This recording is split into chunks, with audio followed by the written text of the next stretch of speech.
नमस्ते। मैं हूं सतीश पांडे। इस वीडियो में हम जानेंगे कि पंडित दीनदयाल उपाध्याय का जो एकात्म मानववाद है, एकात्म मानववाद का जो दर्शन है, वो आज के समय में कितना प्रासंगिक है। ये बहुत ही ख़ास सवाल है। हमारे कई दोस्तों ने, हमारे कई व्यूअर्स ने हमसे पूछा है, तो हमने सोचा है कि इस पे एक छोटा सा वीडियो बनाया जाए और इसके उत्तर को तलाशने की कोशिश की जाए कि आज पंडित दीनदयाल उपाध्याय का विचार कितना प्रासंगिक है। देखिए, सबसे पहले हम आपको ये बताएं कि पंडित दीनदयाल उपाध्याय का जो विचार है वो एकात्म मानववाद का विचार है और इसके माध्यम से समाज के अंतिम व्यक्ति को भी लाभ पहुंचाने का प्रयास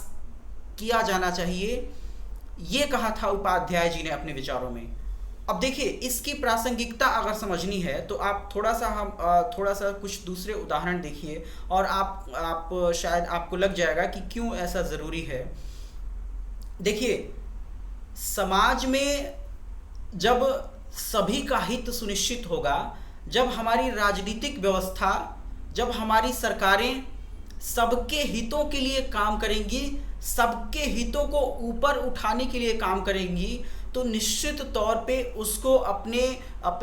लोगों के कल्याण को, जो अपने राज व्यवस्था का, अपने संपूर्ण व्यवस्था का, सभी संस्थाओं का जो लक्ष्य है वो मानव मात्र का, अपने नागरिकों का, अपनी जनता का कल्याण सुनिश्चित करना ही होगा। आज के समय में देखिए, जबकि उपभोक्तावाद का समय है, आजकल व्यक्ति को कई बार एक कंज्यूमर के तौर पे ट्रीट किया जा रहा है। आज रुपए पैसे के लिए, लाभ के लिए किस तरह से जो सामाजिक मूल्य हैं, जो एक सार्वभौमिक मूल्य है, जो सत्यनिष्ठा है, जो एक शुचिता है, संस्थागत शुचिता है, या फिर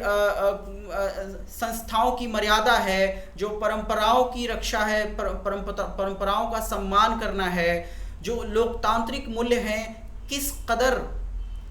कदर से कई बार ऐसा देखा जाता है कि ताक पर रख दिए जाते हैं, उनको अवॉइड करके आगे बढ़ने की कोशिश की जाती है। इसको संकीर्ण राजनीति भी कह सकते हैं। कभी कभी ऐसी जो भी कोशिशें होती हैं वो निश्चित तौर पे स्थायी तरीके से लागू नहीं हो सकती हैं।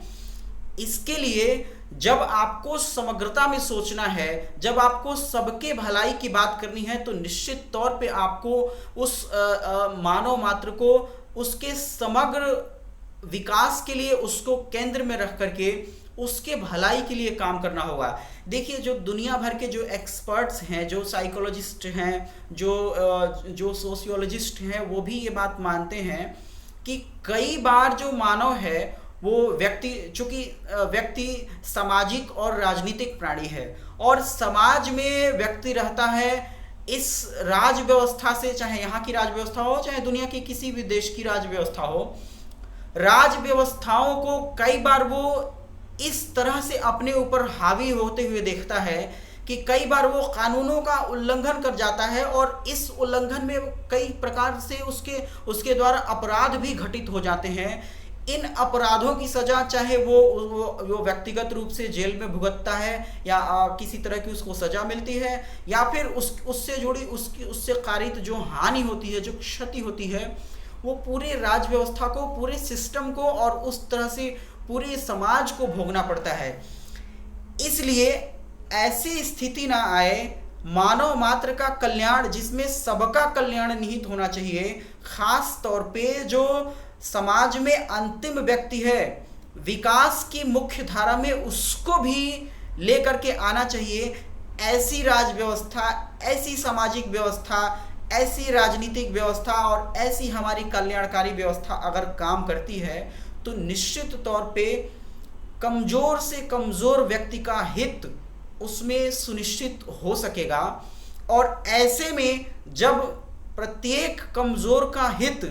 समाज के हर व्यवस्था में सुनिश्चित होगा, अगर उसके इंटरेस्ट को फुलफिल किया जा सकता है, तो निश्चित तौर पे कोई भी व्यक्ति सामाजिक वंचना का शिकार नहीं हो पाएगा। जी हाँ, हम एक बार फिर से बता देना चाहते हैं कि जब व्यक्ति सामाजिक वंचना का शिकार हो जाता है तो कई बार वो इस आवेश में आकर के आपराधिक गतिविधियों में शामिल हो जाता है, या फिर उसका राजनीतिक और प्रशासनिक व्यवस्था से और राज्य व्यवस्था से कई बार उसका मोह भी भंग हो जाता है। तो ऐसे में उसको समाज की जो कानून की जो व्यवस्था है, जो राजनीतिक व्यवस्था है, उसके प्रति भरोसा बनाए रखने के लिए, उसके चतुर्दिक विकास को सुनिश्चित करने के लिए, उसके कल्याण को निश्चित करने के लिए और उसको लगातार विकास के मार्ग पर आगे बढ़ाते रहने के लिए भी यह ज़रूरी है कि आज के समय में एकात्म मानववाद का जो दर्शन है उसको केंद्र में रखकर उसको प्राप्त करने की भरसक और यथासंभव जितनी अधिक से अधिक कोशिश हो सके उसको पूरा करने के लिए काम करना चाहिए राज्य व्यवस्थाओं को। तो ये आज के समय में एकात्म मानववाद की प्रासंगिकता का एक छोटा सा प्रासंगिकता के बारे में हमने छोटा सा विचार प्रस्तुत किया है। आप इस वीडियो को ज़्यादा से ज़्यादा देखिए और ज़्यादा से ज़्यादा इसको वाइडली शेयर कीजिए, क्योंकि दीनदयाल उपाध्याय के विचारों की जो प्रासंगिकता है वो आज के समय में वास्तव में बहुत अधिक है। आप उनके विचारों से संबंधित किस तरह की सोच रखते हैं और क्या सोचते हैं आप उनके बारे में, आप अपने राय को हमारी इस वीडियो के कमेंट बॉक्स में ज़रूर बताएं। हमारा वीडियो देखने के लिए आपका बहुत बहुत शुक्रिया। Thank you so much.